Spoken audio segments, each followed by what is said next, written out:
Alright, what's up YouTube? Welcome back to the Cutlass Board Games channel. Today we're doing something a little bit different. Normally we do kind of game design commentary. We talk about kind of how something's been built and how to build things, and do critique on some other stuff that exists. And we've done a bunch of, actually in an old series, a thing called Game Design Speedrun, where we would kind of take a concept and take it to prototype as fast as possible to kind of like capitalize on an idea in a way. And this is going to be a new video series where I'm actually going to be taking like an existing video game or something in some way, and we're going to look at creating a board game adaptation for it. Because some of the better content on this channel has been stuff where I look at a game and I try and build new stuff for it. Like one of my favorite videos where I created a new faction for the Root board game, where we made owls that were like really interested in the constellations and the stars. So I kind of want to build more things. I kind of want to build some more stuff. And this is going to be like a multi-episode part thing, so it's not going to be building a whole game in just one episode. We're going to be just looking at bits and pieces for different ones as we kind of go along and move towards building a prototype, and then kind of showing off some stuff from there. So needless to say, none of the stuff that we build and develop here is going to be any kind of an official release. The whole idea is about teaching you the skills and ideas when it comes to looking at something that exists, trying to figure out what kind of mechanics are going to communicate the best parts of that game, and then how do we kind of build it, and then how do we kind of get to a prototype. So this first episode is going to be all about design concepts and ideas, and it's going to be mostly me typing into a Google Doc. And so instead of me just showing you the Google Doc, which I think isn't very interesting, I'm going to be showing you the B-roll of the game that we're going to be looking at adapting, which is called Against the Storm. This is a game that I actually like quite a lot. I've got probably 200 hours played since I picked it up, and it's basically, it's like a city builder, city sim type game, except it has a roguelike element where rather than building one city and it getting bigger and bigger forever, you're building a settlement to try and meet a specific goal and then venture further out into kind of like the wilderness kind of a thing. And then a big storm comes and destroys everything, and you have to start again, but you incrementally gain advantages based on the resources gathered from those, kind of expeditions. Now, how are we going to communicate this into a board game? That's the purpose of the series.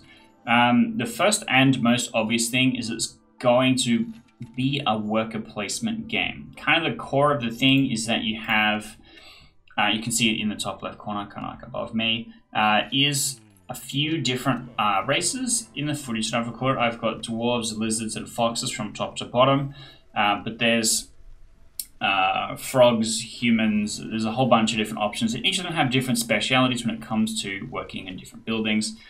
You can see them scurrying around collecting, like cutting down wood, or like working in buildings to create goods and stuff like that. So that's very worker placement as a basis for the idea. There's a lot of games that work like this, where you put a guy down and the idea is that they are working in a field, collecting grain, or doing something like that. So we're going to start off with the idea that this is a worker placement game. Making notes.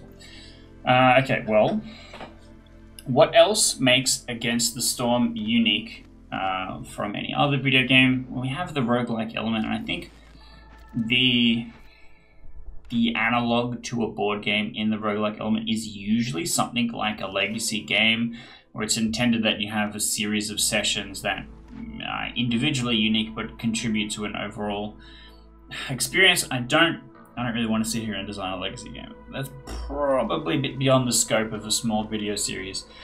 So what instead can we do? Well, we can look at something like just focusing on building out the one particular settlement and then trying to meet the goals of that settlement. And we could probably add legacy elements later with like stickers or something, where you like put down a gold star if you achieved a particular, or some shit like that. Like that's in building a legacy game, you should build a single encapsulated experience first, and then look at how to chain them together outside of that one specific game. So whether or not we're doing legacy, which I don't think we should just focus on the first game experience.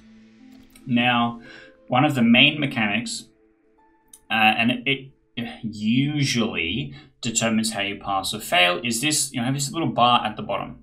Now on the left is like a blue one that slowly fills up, and that's kind of like your reputation. And then when it makes it all the way to the end, that's usually when you succeed. And then the one on the right, which is red, is the impatience from the queen. And then if the queen gets too impatient, you lose the game. And it's not like a tug of war, but as you increase reputation, her anger with you decreases, basically. But if you keep it like a steady pace, then you know it should not really catch up with you that much. There is the exception where there's special harder levels where to complete it you have to, I'm trying not to give away spoilers, you have to meet a set of criteria, and it's kind of like defeating a boss kind of a thing, and it will continue to run until you defeat the boss, or the impatience builds up so much that you lose. So I'm thinking that that should be our main mechanic that determines the beginning and the end of the game. So far we have worker placement, we're going to have reputation as a win condition, and we're going to have impatience, it's totally how to spell that, as a loss condition. We'll probably have other loss conditions. Okay. Some of the other things that you have to do is, well, yeah, how do we get reputation? I think that's going to be the main thing, and then how we want to implement that is going to be important. So the main thing is you have all of your workers that do stuff, and they have like a resolve level. So if they're having a really shitty time, they might die or they might just leave, depending on how poor the conditions are. So, and then if they have a high resolve, they contribute to your reputation. So I might make let's go reputation gained how, worker resolve. So some other worker placement games use this, where it's like you have to feed all of your guys, otherwise they die, and then you'll have to hire new ones or something. So it's not an impossible thing to tackle. I probably don't want to copy that one for one, but I know that it can be done. The other way that you can gain reputation is that you receive orders from the queen of goods that you have to create and deliver as tribute. But you kind of get to choose. So every time new orders show up, you click on the thing, it will show you options, and you pick which ones. Usually I just pick the easiest ones, because I'm not trying to get too grandiose. I'm usually focusing on my worker resolve. So I like to be liked. But the orders, once completed, will contribute to your reputation. And so, yeah, you could probably think of this as something like, if we think about Splendor, Splendor has this thing where you're buying out resources which contribute to stuff for you to buy stuff better. But if you hit, it's usually like a 3-3-3 or 4-4 or something like that, split of specific colors, you will get, I think they're called diplomats or something like that. You'll get a guy. You'll get a little token with a guy that has extra points on it, and then he will come and join you if you're the first one to do that. I'm kind of thinking that it's something similar that we could be doing with that. Like you're trying to meet a criteria, you unlock a thing, and then that contributes to your reputation. So reputation gain from orders completed. Okay. What else is there? I think that's kind of the main two things. Okay. Impatience gained how is slightly more complicated, because impatience basically builds over time slowly. It's just kind of constantly ticking away. Sometimes you can kind of miss things that will contribute to it faster, or it can be a penalty of some stuff happening that you've interacted with. Or sometimes you're given a choice where you could do something nice for the forest, or do something nice for the queen. If you pick nice for the forest, then you gain impatience. Again, most of the time I have very little impatience because I am working at it. And like the lower difficulty is a bit like that. We don't really need to interact with it too much, but just like don't fuck around and you're kind of okay. So there isn't too much about that. But we can build mechanics that will make you choose or like try and avoid it or whatever. But it has kind of a nice push-pull thing, where as long as you're keeping tempo and moving forwards, then impatience shouldn't be a problem. As long as like you get stuck and you're unable to complete orders, or you're unable to keep your worker resolve high because of too many things, then you start gaining impatience. And like maybe that's how we should be looking at it. And to clarify, this first episode is just going to be us looking at the game, trying to assess what the different mechanics are, and how can we put it together? How can we, interpret those things to be board game mechanics? Currently, we've really only determined maybe a win condition and a lose condition, and that we have workers to do something. One of the things is that the game has really, really high, I wouldn't say tech tree, but like it has lots of different options and buildings. Every time you tick up with your reputation, you unlock a new blueprint for a building, and you can build that new building. And then pretty much every building can build one of three things. Well, it can build three things, but like you kind of choose what one is prioritied, and then when you assign people to it, they're building that thing constantly. So we kind of need to figure out kind of what buildings are being used, what things can we do to increase worker resolve, and stuff like that. And then what are our main kind of resources? Maybe let's look at some of the main resources. So I'll make a new heading. Resources. So the main one is wood. There's a lot of wood cutting going on. You kind of always have wood cutters. And that's how you explore the area. You open up new glades, which have not like missions, but like things that happen in them. Sometimes they're monsters that you have to fight, or they're haunted buildings that you have to burn down or rebuild or something like that. And you're always trying to figure out how detrimental it's going to be, how much of a priority it's going to be. But also you have the upside of potentially there's nice resource nodes there. Wood is kind of the main one. There's also let's make two categories. So there's natural resources and processed resources. Because we have the big three, which is cloth, processed resources, which is cloth, which is slats, not called slats, they're called wooden planks, and bricks. You need the process resources to make most buildings beyond the immediate basic ones. So getting to the process resource is kind of like your first step. But the natural resources that create these things, only wood makes wooden planks. There's a few different things that makes cloth with leather, plant fibers.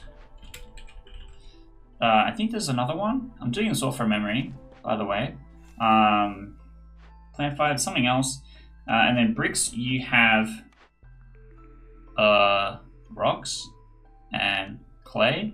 I think it's called rocks. Stone? I think it's stone. Stone and clay. Now, to create resource gathering buildings that gather these specific resources, so you have a woodcutter's building that makes the people cut wood, and that's how you assign them to getting that particular resource. So let's make a new category, which is buildings. Buildings. So we need a wood cutting. We need a plant fiber. I think it's called harvesters. We need a like a quarry.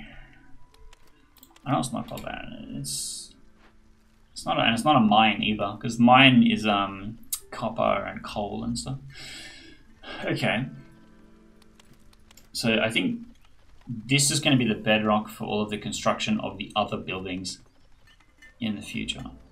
Now, how we can communicate these things, we'll figure that out. It's still a kind of, trying to figure out what against the storm can give us, right? So we've got kind of our core resources. We have a lot of other sources of food, and there's lots of options. There's fish, there's plants, there's mushrooms, there's wheat, there's all kinds of stuff. And then you can process those ones into more complicated foods, which will make people happier. I don't know how complicated we want that specific part to be. In the video game, it's like really easy to communicate that and like how much you get invested into it. With a board game, you need to assume that there's no ignored components, right? In a video game, if you go, this doesn't serve me, I'll ignore it. Imagine you're playing Skyrim and you just don't visit some parts on the map. The game developer doesn't go, well, no one is visiting these parts of the map, let's remove them from the game. With a board game, they go, well, people aren't engaging with this whole thing that we've made 60 miniatures for. Maybe we should not have 60 miniatures for it. It's kind of that trade-off, right? So maybe we just simplify food into being just food. There's a game called Dice Legacy, which is a video game that is kind of worker placement, but like you roll dice and the dice are the workers and the dice do things. And the way that they handle food is there's just some places, there's either farms that make food or there's like a hunting area that you can put a guy at that will make food, and it just kind of makes food as a generic resource. So we can kind of lean into that as well. And then we could just have a building that makes advanced food. This isn't food, this is advanced food. Let's have that. Have like a chefery. I know that's not a word, but I don't know that there is actually a specific cooking one, because they're all so, like, there's like a tea house that makes tea, just tea, and stuff like that. There's a grill that just makes jerky and skewers and something else. So it's all so specific, and each of the different races have different food preferences that you need to meet. And again, you could just ignore all of this and just feed all of them just mushrooms. So how much we want to lean into this thing, it could be like that's what makes this game unique versus other worker placement games. Because in other worker placement games, it's just like, oh, here's a food upkeep, you lose X amount of grain or your guys die. Which I think is how, is it tier what? How do you... The one with the big damn gear in the center of it. The name is currently eluding me. I don't know. I'm gonna be really mad at myself about this later. I think that one has a food upkeep. Anyway, it's not important. I might just put as like a question mark in generic notes. Do we want complex foods? Question mark. Okay. Now, what other resources do we need? What other resources do we need? So I've got all the really basic ones. We've got a whole mechanic I haven't talked about yet. Is you start off with a hearth, and the hearth is always burning resources to kind of keep people warm and not dying from just being in the rain 24/7 and stuff like that. And you could burn resources to get additional bonuses and stuff like that. So it's kind of like, do we want to have stuff that interacts with the hearth? Also, this is there's no real combat. There's no real combat happening here. You don't accidentally discover a whole nother civilization. They come and fight you. You don't ever train warriors. You were just trying to have a happy settlement with these people. And there's no like locals or anything that you have to kill and take over the land. It's just kind of like you and like maybe some sea monster type things. Some really big insects sometimes. And again, you don't have to fight them. Usually you just like find their corpses. Most of the actual hostile events are like ghosts, it's haunted or something like that. So it's a bit less confrontational, which makes me think that we want to make it a cooperative game. So we'll go back up to our notes, we'll go cooperative game. Cooperative game, question mark.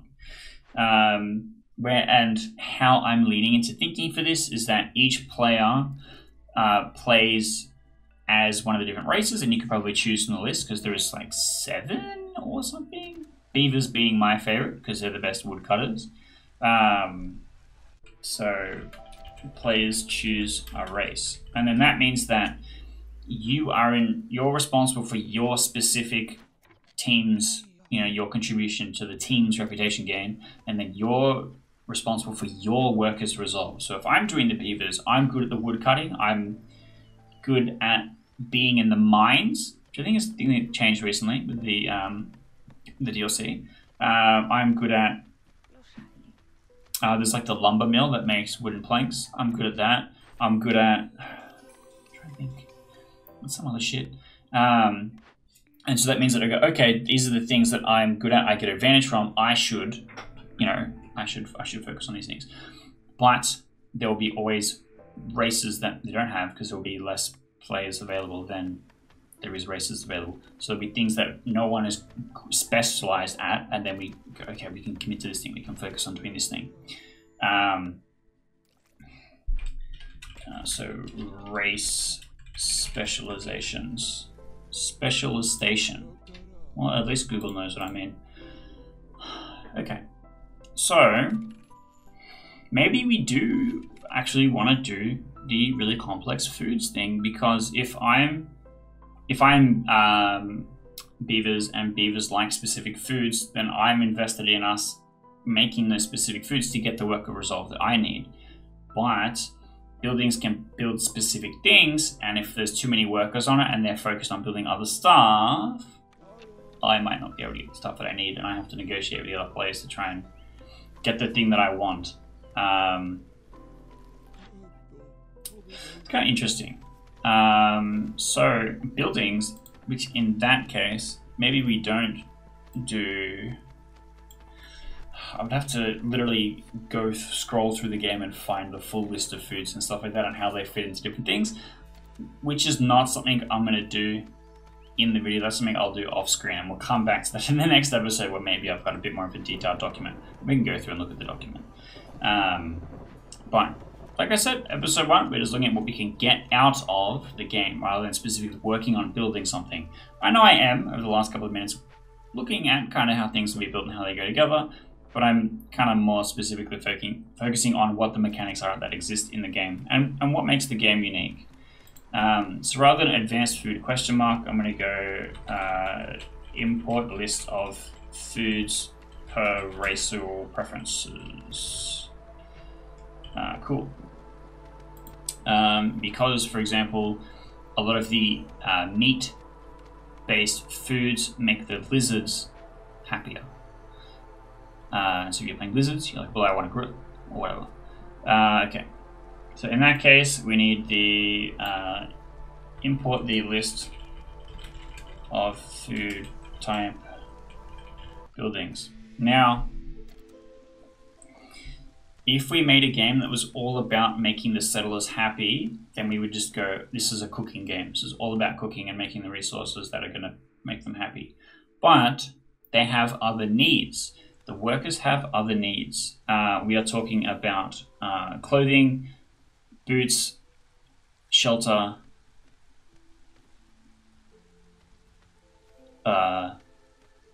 some religion. Yeah, okay, cool. So, let's go worker resolve requirements. Shelter, complex food, basic food needs. So basic food needs is I'm not starving to death, which will give you a certain amount. Complex food needs will make them happy, right? So you have to meet both the things to get both boosts. Okay, clothing, and keeping in mind that it's raining constantly, so raincoats is kind of a big deal. They, in the DLC, added a cobbler that can make boots. So boots is not a thing I have a lot of experience with. I only recently got the DLC. But boots is a thing that people want and makes them happy. I also think it makes them walk faster or something. What else did I say? I think that's it. I think that's it for now. I think of something I'll add later. Okay, so that means buildings, we need shelters. So the game does shelters in two ways. It does big shelters where it fits a certain number of people, and then specialized shelters where it's like, this is the lizard shelter. It holds less people but makes lizards happy. I am unsure if we want to do the second type, because what I'm thinking is we use shelters to determine the population that you can have based on the available slots, and that's kind of, I don't know. How the game handles it is that people will come every season and your population will increase. And if you don't build shelters for them, they get unhappy. So I can kind of get that. Worker resolve thing. So the hearth upgrades. The hearth, which we said before, keeps them warm, has 3 tiers of upgrades beyond the base. Hearth upgrades 2, 3, 4. Okay, now the way that you upgrade a hearth is by housing a certain number of people, having a like a fun building. I can't remember exactly what they named the category, but we have the clan hall, the temple, the tavern, the guild hall, that kind of thing. Each of them make certain races happier than others or fulfill certain needs. Oh, that was one of the other things. The need for religion, the need for combat. The clan hall, I think, you can have practice weapons, and then practice combat makes the lizards happy. I think it is something like that. So religion, combat, ale makes the beavers and humans happy. So ale / wine.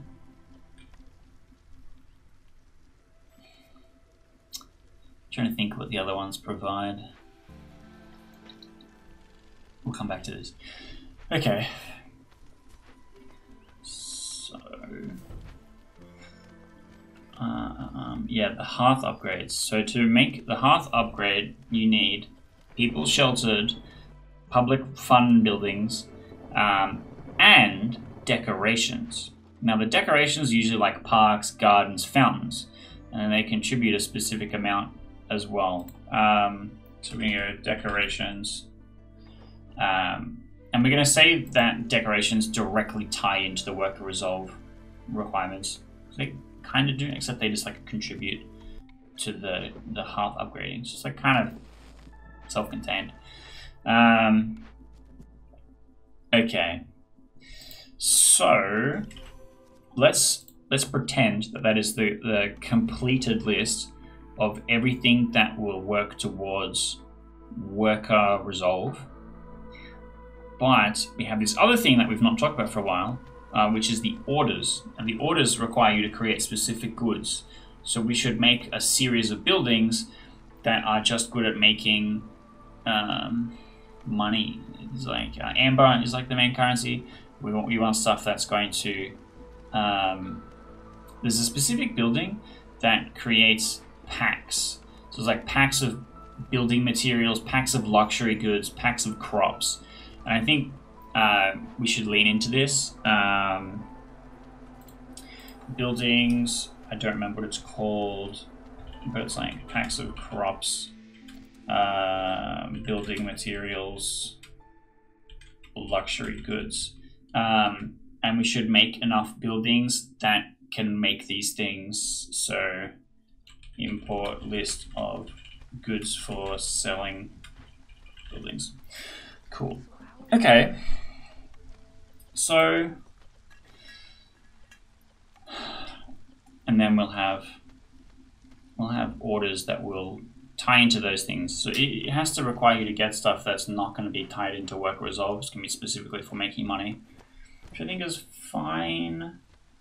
We have some other stuff, like there's traders that will come and sell things to you. This is more helpful for you buying short-term stuff, like resources you haven't found yet, or specific. Usually I'll just like buy 100 ale or something, and I know that will go directly to the happiness of my people. So something like that, which is also fine. There's also trade routes where you use, it's not packs of crops, it's They're called provisions or something like that, packs of provisions. And then you send somebody on a trade route, and they take that good to the neighboring settlement and sell it, and they come back with money. I don't know that we want to do this, unless if we have orders as like one of them is just amber, like you sell stuff and try and get amber, which I think is fine. So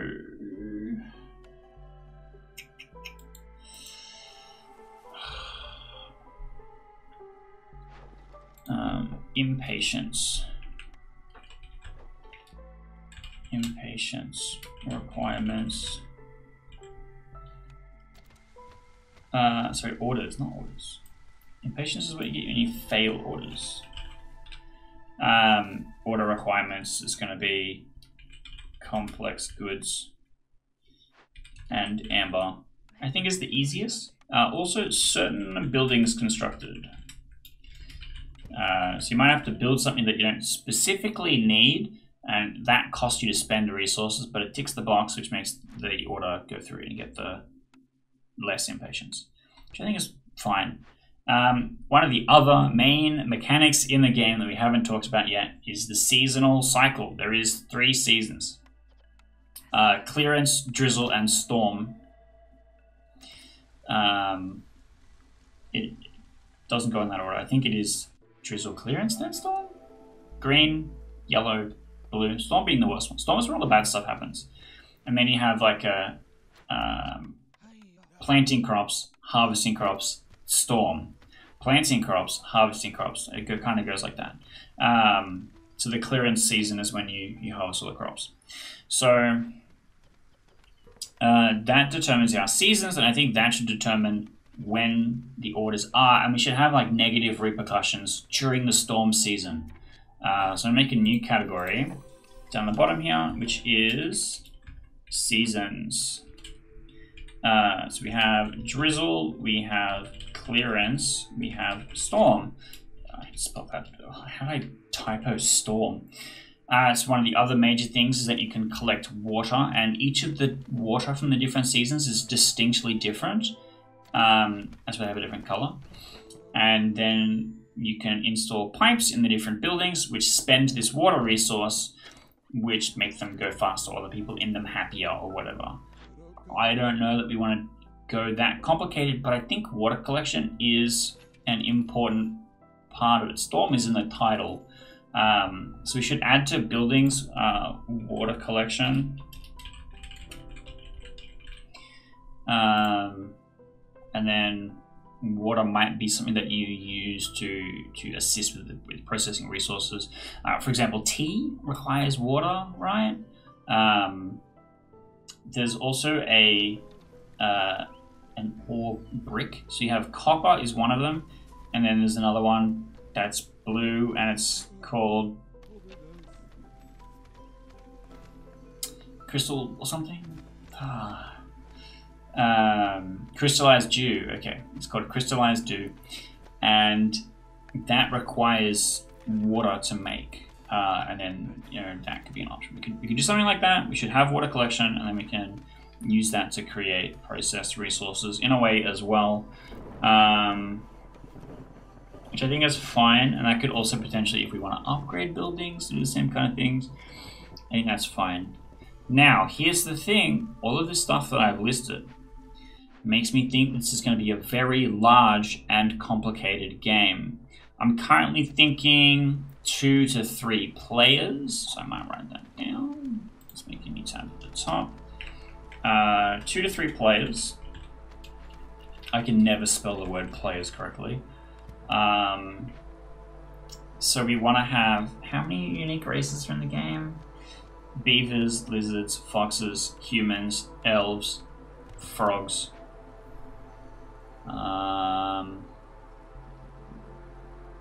Let's say 7. Let's just pretend I'm forgetting exactly 1. Let's just say 7.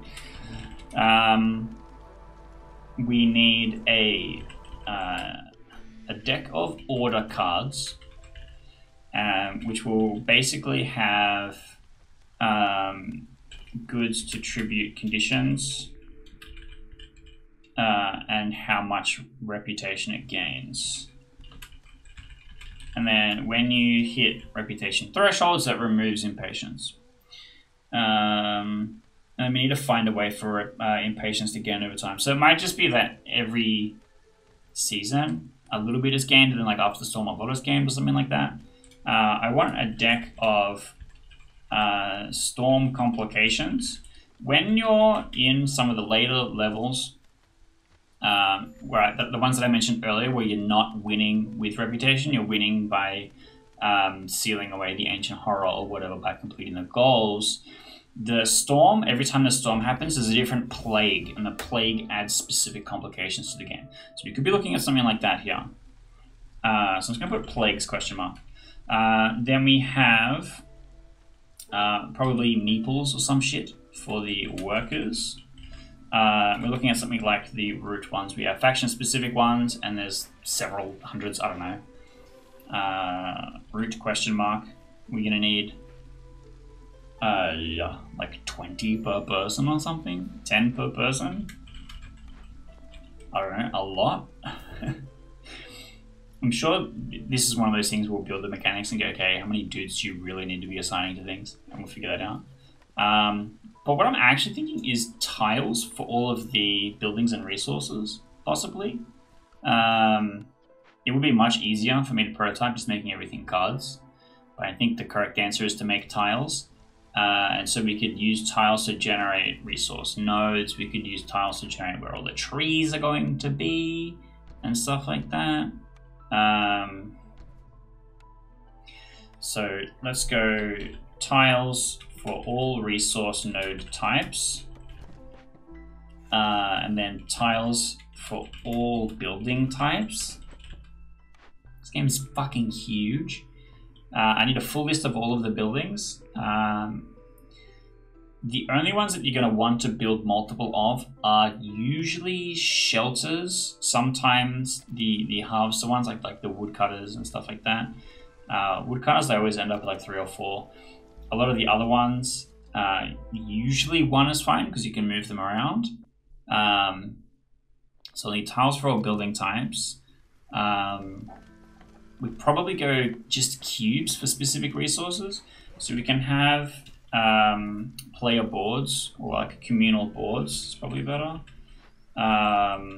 for tracking resource quantities. And you just move the cube up for how much grain you've got or whatever. Then what else do I want? We need a board that tracks reputation and impatience. Okay. A board that tracks reputation and impatience. A board that tracks worker resolve. That tracks worker resolve for each race. And you'll basically just have like what all their need options are. So for example, for the lizards, like I said before, if they have a complex food need of skewers, if you've met that complex need, you'll have a cube to put on that thing. And maybe at the end of every season, you go, oh, I've met this number of needs, and therefore the resolve thing should be at this number. It contributes this much to reputation, or whatever. I don't think it should be that complicated. And again, the game already has most of the game design decided. What we are trying to do is translate that into physical components. That's, you know, the main problem. And then choosing how much is impossible, how much is beyond our complexity scope and stuff like that. But so far, we're making a fucking gigantic game. So don't need to worry about that. Is why this is going to be a multiplayer series. But I think I need something that tracks time. Okay. Board that tracks seasonal time, not time, but like pace. Like thinking of a word. I don't know. I really like what Pandemic does, where it's like you flip a certain number of cards and then you hit a thing and it goes, okay, you shuffle them all, but I get put in a certain spot, and like that's kind of how it resets. We could do something like that where we have something that helps you track like when a season ends. It could just be consistent where this is like we determine a certain number of ticks, and then like after that number of ticks, like I have this many actions, or I assign this many workers and they do this much production in this period of time. Once this period of time ends, like rounds or turns, and then like that number of turns determines when a season ends. We go to the next season, we maybe move our people around or whatever. So I think it's fine. All right, now let's go to phase 2, shall we? I'm now going to show you the doc, so you can see the document. I should just be able to hide this. Excellent. I'm a little bit in the way. What if I just... There we go. Okay.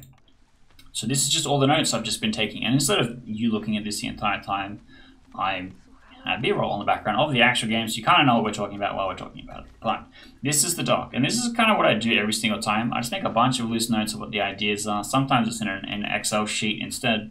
But like this, literally all this stuff is just for us. We have the players, races, and then this is kind of what I think the components need to be. This is the different mechanics and how they need to be represented and put all together. This is just like lists of things that I know that are in the game. As we get further along, I will start putting in stuff like more specific quantities for components. I'll start putting in like setup instructions. I'll start putting in the structure of a turn. Sometimes I'll draw pictures in MS Paint of what the components should look like for like setup instructions, or for like things for me to build later in Photoshop. For now, we are just looking at the concepts of the things that need to be put into the game. I think for the next video, we're going to be looking at actually communicating these into specific like mechanics and how like the actual pieces will function, maybe some ideas of what the tiles will look like. So I'm just going to be iterating on this specific thing in a bit, and then as we get further down into the video series, you'll see me muck around in Photoshop, building cards, maybe what they look like, just using assets in the game by taking screenshots or whatever and putting them together in there, and building it all together and getting some ideas for where the meeples go, what resources are generated, how long things take in the game, and then kind of getting an idea. And then eventually I will do my best to build the prototype. It's probably just going to be printed paper that I glue to cardboard or something. And then we put it all together and we have a look at how it goes. And then at some point I'll go, look, this is done. I feel like we've met the brief. That's the end of this one. And then we'll pick a new video game. We'll go, okay, how does this video game communicate to a board game? How do we try and build that thing? And that's kind of what this series is going to be. We're going to be translating video games into board games and having a look at how we can use our game design brains together, you and me. You're in this, you're trapped here now. How are we going to use our game design brains to go and look at and say, what are the mechanics, what are the things that we need to communicate to the player to have that, with this one in particular, Against the Storm, to have that specific experience for the player. So if they had played the video game and they played the board game, they'll go, wow, this is really similar. And so that's the goal. Now, if you are excited to come along on this journey with me, stick around. Hit the subscribe button. It's really the only way that you can guarantee that you're going to see the videos that happen next. However, I will have a playlist on the screen for this entire series. And if this is not the most recent video, you can immediately go and see what happens next by clicking on the playlist. But also, I will have just another random video up on there because I do a lot of video game Let's Plays, which inspire some of this kind of stuff. I do a lot of other generic game design, kind of commentary and critique and stuff like that for other existing games. We build a lot of stuff, like we do a lot of homebrew stuff on the Clock Tower, for example, and we also just play a lot of games on the channel. So maybe something like that will pop up and you'll be able to check that out as well. But as always, if you are excited to see maybe where this game goes, just stick around and hopefully I'll have something cool. We can, ask some questions. You go, hey, what about this? This was my favorite thing. I can't believe you forgot that. Put it in the comments, and then next time I'll be like, oh shit, this is a really great idea, we should go and do this. Or request a game that you want to see put into this series. I think Against the Storm is going to take maybe 4 or 5 episodes, but there's always going to be space to be adding more stuff at the end. So stick around and maybe your favorite game will be covered as well, as we get to make some more cool stuff.